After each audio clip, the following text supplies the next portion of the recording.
Scales of trade official YouTube channel में आने वालों को वेलकम। आज हम वीकली एनालाइज करने जा रहे हैं, जिसमें हम गोल्ड को एनालाइज करेंगे जो 11 अगस्त से लेकर 15 अगस्त तक होगा।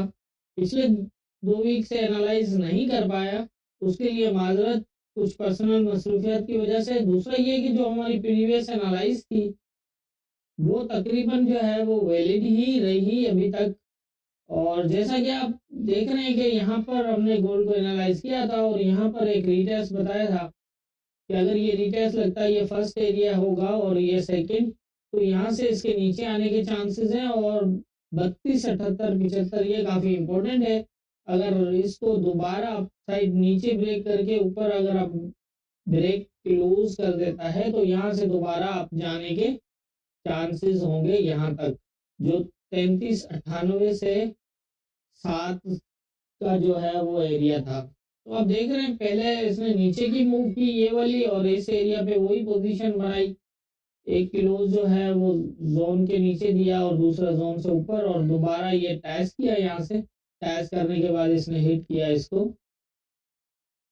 3398 को। तो ये थी हमारी वीकली एनालाइज प्रीवियस। और अब देख लेते हैं कि नेक्स्ट वीक कौन कौन से इंपॉर्टेंट एरियाज होंगे।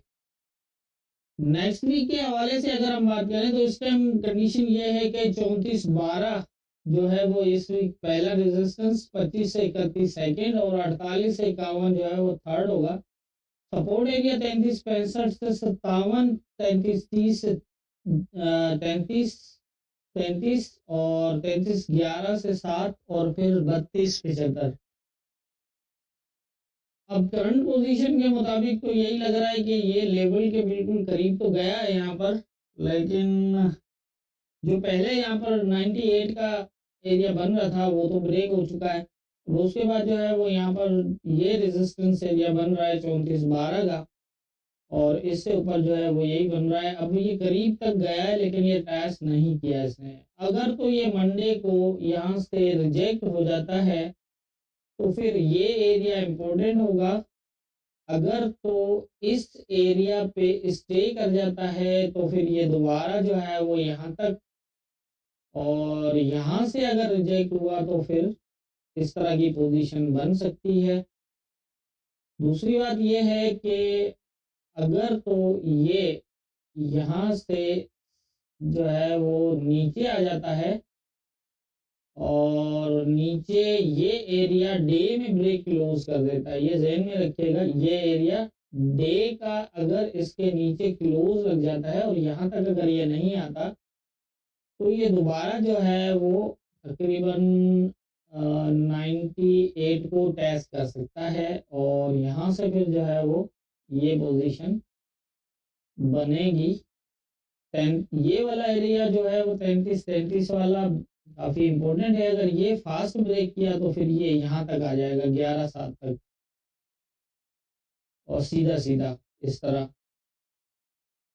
अब दोनों के अंदर पोजीशन तो यही लग रही है। ये एरिया ब्रेक करना मेरा ख्याल है बहुत मुश्किल है। मार्केट है खैर, मैं कुछ ऐसा तो नहीं कह सकता कि आप, मैंने कहा कि यहाँ से सेल होगा तो आप सेल ही देखें, लेकिन यहाँ की मूवमेंट जो है वो कुछ इस तरह बता रही है कि ये वाला एरिया इसको बहुत ही महंगा पड़ेगा। फिर या तो 25 या फिर 31, इन दोनों में से कोई एरिया इसको महंगा पड़ने वाला है। अब देखते हैं कि कौन सा एरिया इसको महंगा पड़ता है, क्योंकि यहाँ पर ये वाली सपोर्ट जो थी इसके ऊपर जो है वो इसने ब्रेक किया हुआ है। पूरा जोन जो है वो बॉटम तक एक सेल डे में लगा हुआ है। तो ऐसी पोजीशन में थोड़ा सा मैं जो है वो लग रहा है कि यहाँ से ये 25 से रिजेक्ट हो सकता है। लेकिन अगर यहाँ से ही अगर ये 12 को ब्रेक नहीं करता और इस एरिया को ब्रेक कर देता है तो फिर यहाँ से बहुत अच्छी खासी सेलिंग कर सकता है यहाँ तक और यहाँ से नीचे भी, क्योंकि ये वाली जो सपोर्ट थी वो इसके पास अभी तक अनवैलिड है और ये सीधा सीधा गया हुआ है, कोई रिटेस्ट नहीं लगा हुआ है इसका। तो ऐसी कंडीशन के अंदर इसको जो है वो मूव करना बहुत मुश्किल होगा, क्योंकि हाँ रिटेस्ट अगर हो, अगर तो ये दोबारा इस एरिया को स्टे कर जाता है ये वाला, तो फिर यहाँ से जो है वो एक अच्छी पोजीशन बन सकती है। सेकंड, यहाँ से भी अच्छी पोजीशन बन सकती है, यहाँ से ये दोबारा जो है ऊपर जा सकता है, लेकिन नीचे सपोर्ट ब्रेक है। मेरा ख्याल है कि जैसा मैं पिछले कई टाइम से बताता हुआ आ रहा हूँ कि 3500 तक तो जा सकता है, लेकिन 3500 को ब्रेक करना इसके लिए फिलहाल आसान नहीं, क्योंकि 3500 जो है वो वीक मंथ का जो है वो हाई है और वहां पर मंथ की करेक्शन होनी है। उसके हिसाब से तो मंथ के अंदर प्रीवियस मंथ जो है वो सेल क्लोज हुआ है, तो करेक्शन अगर ये अपनी करेक्शन के हिसाब से करता है तो फिर ये वाला जो है वो पूरा खाली हो जाएगा मंथ तक।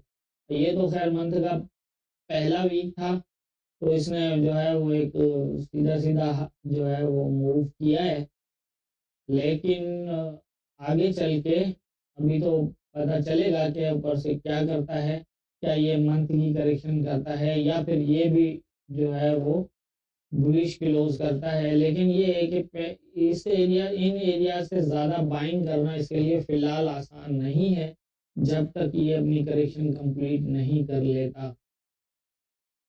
तो इसलिए जो है जितने भी एरियाज हैं यहाँ पर आप अगर रिजेक्शन देखेंगे सिर्फ तो ज़्यादा बेहतर है, क्योंकि आप समझ सकते हैं इस एरिया से जब ये रिजेक्ट हुआ, इसको टैच नहीं किया, तो आप देख सकते हैं प्रीवियस में इसने 4 बेरिश क्लोज डे के एक साथ लगाए हुए हैं, और ये बहुत ही महंगा पड़ेगा इसको यहाँ से इन एरियाज में से। तो जितनी मेरी समझ है उसके हिसाब से मुझे यही लग रहा है, बाकी होना क्या है ये तो ऊपर वाला बेहतर जानता है। दुआओं में याद रखिएगा।